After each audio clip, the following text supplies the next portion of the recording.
ఆరోపణలు చేసి ఇప్పుడు ఉదాహరణ వర్ధనపేటలో మొన్న అరూర్ రమేష్ గారు పోటీ చేశారు. 2 సార్లు ఎమ్మెల్యేగా ఉన్నారు. మొన్న పోటీ చేసినప్పుడు ఆయన ఓడిపోయారు. ఆ ఓటమికి ఎవరు కారకులు అవుతారండి? ప్రజలు ఇచ్చిన తీర్పు అది. కారణం ఎందుకు ఓడిపోయాడు ఆయన? ఆ నియోజకవర్గంలో రియల్ ఎస్టేట్ చేశాడు. ఆ రియల్ ఎస్టేట్లో ల్యాండ్ పూలింగ్ని ఎంకరేజ్ చేసి రైతుల భూములు కోల్పోవడానికి కారకుడయ్యాడు. ఆ నియోజకవర్గంలో మండలానికి ఒక గెస్ట్ హౌస్ కట్టుకున్నాడు.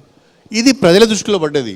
అరే ఈయన మన భూములు ఏంట పడ్డాడు, ఈయన మొత్తం వెంచర్లు చేస్తున్నాడు, మనల్ని ఆగం చేస్తున్నాడు అని చెప్పి ఆయన మీద ఉన్న వ్యతిరేకతతోనే ఓడిపోయింది తప్ప ఆరూర్ రమేష్ ఇన్ని వేల కోట్ల ఆస్తులు కడియం శ్రీహరి గారికి ఎట్లా వచ్చినాయో చెప్పాలి, లేకపోతే నేను నిరూపిస్తాను కూడా చెప్తున్నాడు ఆయన.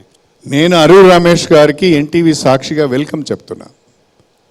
నేను నాట్ ఓన్లీ అరూర్ రమేష్ గారికి, నా మీద అవినీతి ఆరోపణలు చేసే వాళ్ళకు, నేను కోట్ల రూపాయలు సంపాదించానని చెప్పే వాళ్లకు నేను ఓపెన్గా విజ్ఞప్తి చేస్తున్నా. దాని సవాళ్ళను అడగడం కంటే ఓపెన్గా విజ్ఞప్తి చేస్తున్నా. కమ్ ఫార్వర్డ్, మీరు రండి ముందుకు.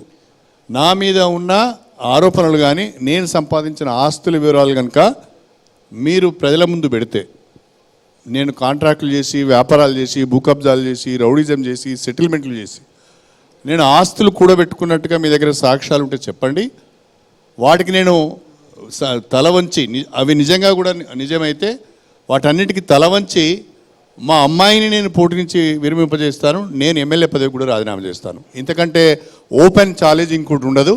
చౌకబారు మాటలు మాట్లాడడం మానుకొని, విధవ వేషాలు వేయడం మానుకొని, నీ దగ్గర సాక్ష్యాలుంటే సాక్ష్యాలతో ప్రజల ముందుకు రా. నీ సాక్ష్యాలు నిజమైతే, ఎవిడెన్స్ కనుక ఉంటే నేను తల వంచి నా ఎమ్మెల్యే పదవికి రాజీనామా చేస్తా. నా బిడ్డను కూడా పోటీ నుంచి విరమింపజేస్తాను.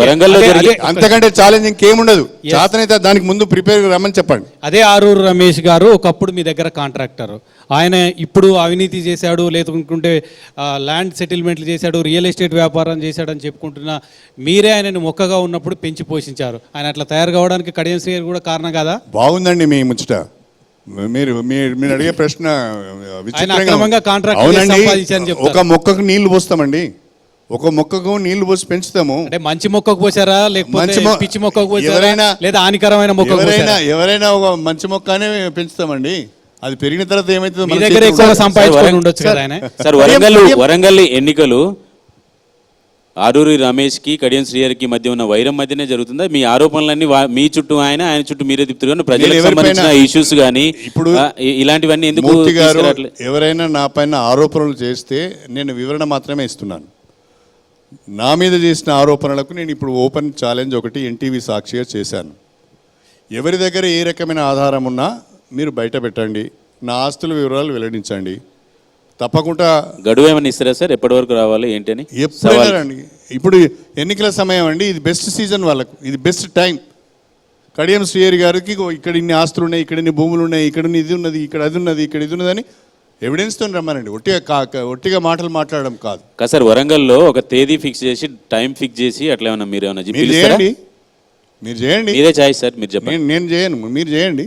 నేను మీకు చెప్తున్నా కదా, మీ ఛానల్లోనే, మీ డిబేట్లోనే ఓపెన్గా చెప్తున్నా అందరికీ. ఇది దయాకర్రావు గారికి, పళ్ళరాజేశ్వర రెడ్డి గారికి, అరూర్ రమేష్ గారికి, రాజయ్య గారికి, ఎవరైతే నా మీద అవినీతి ఆరోపణలు చేస్తున్నారో వాళ్ళందరికీ కూడా నేను ఓపెన్గా విజ్ఞప్తి చేస్తున్నా. మీ దగ్గర ఉన్న సాక్ష్యాలతో బయటికి రండి, ప్రజల ముందు పెట్టండి. అవి నిజమైన అయితే నేను తల వంచి